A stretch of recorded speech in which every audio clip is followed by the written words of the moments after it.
Jepang melaporkan bahwa jet tempur milik Cina beberapa kali memepet pesawat pengumpul intelijennya.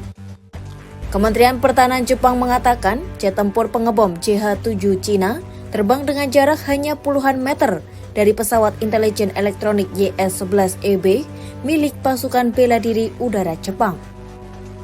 Insiden ini terjadi pada Rabu 9 Juli 2025 dan Kamis 10 Juli 2025.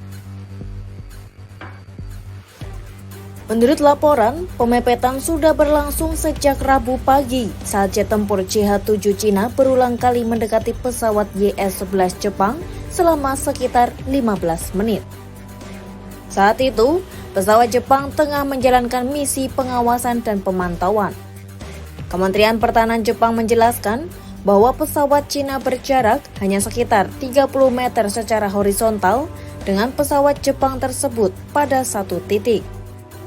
Keesokan harinya, insiden serupa kembali terjadi selama kurang lebih 10 menit dengan jarak antara kedua pesawat berada sekitar 60 meter. Peristiwa itu terjadi di wilayah udara internasional di atas Laut Cina Timur. Meski tidak menyebabkan kerusakan pada pesawat Jepang, namun Kementerian Pertahanan Jepang menyatakan kekhawatiran serius terhadap tindakan Cina dan telah menyampaikan protes resmi agar kejadian serupa tidak terulang di masa depan.